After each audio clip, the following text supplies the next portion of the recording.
What's up, everybody? So, allergies down here are killing me. Um, but today's segment is going to be a little bit quicker.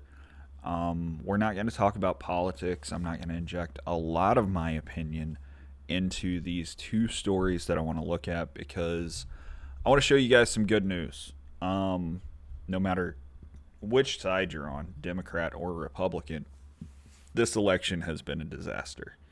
Uh, there's so much bad going on. There's so many negative things happening right now. I thought it would be a good moment since I only put out one video on Saturdays, anyways, to put out some good news.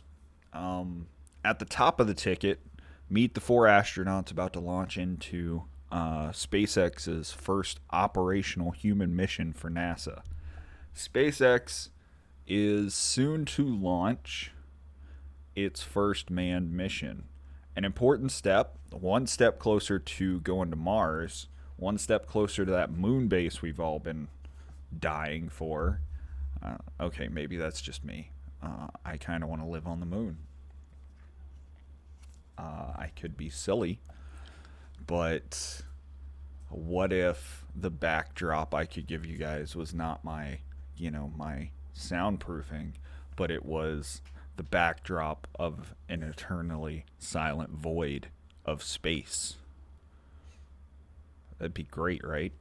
The demonstration phase is over. On Sunday evening, SpaceX's first operational human mission for NASA, called Crew 1, will take off from Kennedy Space Center in Florida. The crew consists of three NASA astronauts, as well as a Japan Aerospace Exploration Agency astronaut. I am not going to try his name. After roughly 27 hours in flight, the Crew Dragon spaceship carrying the four astronauts will dock on the ISS, where NASA astronaut Kathleen Rubins and two Russian cosmonauts will be waiting to greet them. The crew plans to stay on the ISS for the standard 6 months. During that time, they'll do standard ISS things. All systems are now ready to ferry the astronauts into space this weekend, assuming the weather is favorable. Although Saturday was the previous target, it was pushed to Sunday due to weather issues. Big steps. It's gonna end up being, and it's gonna turn out that Donald Trump creating the Space Force ends up being a positive thing because we're gonna want a military presence in space at some point. Of course we are. On the other side, maybe militarizing space and space travel and so on and so forth this early in the game was not a positive step towards harmony with our fellow man. The other big story I want you guys to receive, to talk about, is Atom. The advanced development of additive manufacturing has received 510K eligibility from the FDA for 3D printed bones and eventually organs.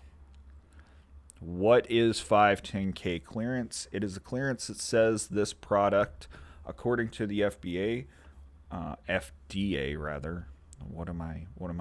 Where did I get a B in there? This product is safe for human consumption, so on and so forth. Connecticut-based 3D bioprinting firm Atom has received 510K clearance from the US FDA for its 3D printed bioceramic and modified biopolymer bone implants.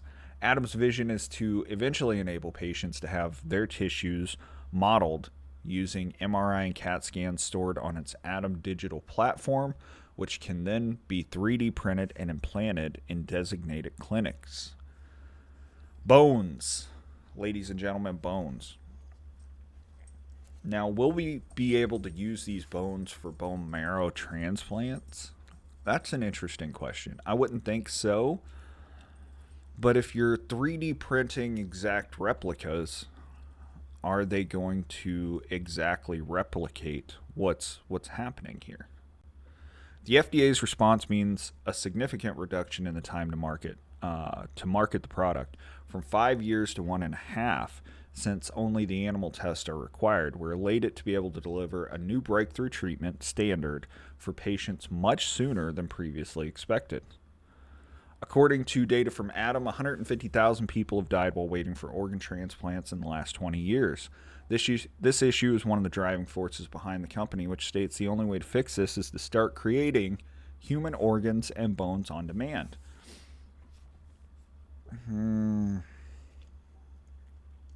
If it's an exact replica, and I mean exact replica, down to your DNA that matches you completely and doesn't have, any sort of rejection requirements or issues, yeah, sure.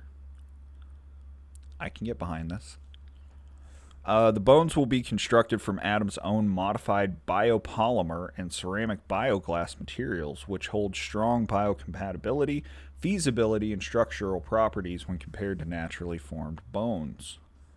I wonder if that means, and somebody tell me in my comments, I wonder if that means that it's comparable in strength or stronger than naturally formed bones. With the animal trials due to start imminently, Adam will move its research and development office to the University of Connecticut as part of the Technology Incubation Program. Through this, the company will gain access to UConn's advanced research facilities and business support services. Adam isn't just focused on bones. Its long-term strategy is guided by a self-proclaimed transhumanistic vision, which will see other 3D tissues printed using its proprietary technology. Our plan is to go beyond bones and allow people to have their tissues and organs printed for an affordable cost when and where they need them. This will allow millions to live their lives to the fullest.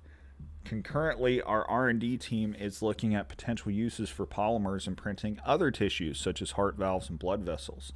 The horizon is bright. We're not there yet, but the positive is we eliminate the need for donor tissues by 3D printing them. And if we 3D print them to exactly match you, well, the only problem then is taking out the old and putting in the new. What does this do to life expectancy? What does this do to, I don't know, any of these? Like it completely eliminates the need for black markets and so on and so forth. Well, it'll never completely eliminate it. There'll still be people who can't afford that sort of thing and try and go to those places instead, but still,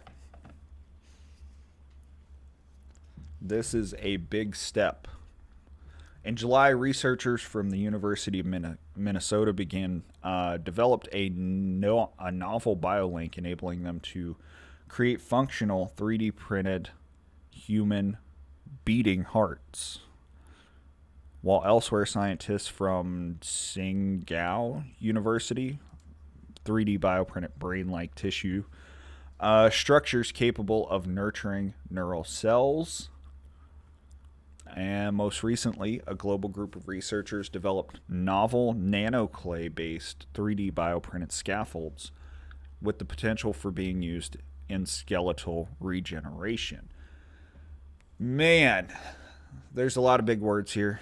Number one. Number two, it just seems like we're going to be able to build a human that's better than human.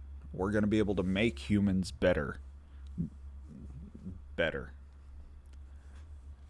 It also seems like a lot of these diseases where we lose things,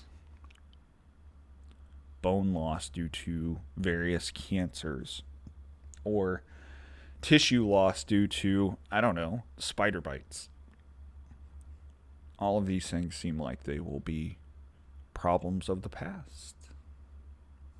Heart transplants, organ transplants. It all seems like it's going to be possible very soon. And I think this is a positive. So, 2 upbeat, positive stories for you today. Hopefully you guys think about this stuff and the possibilities for the future instead of the chaos we're living through right now.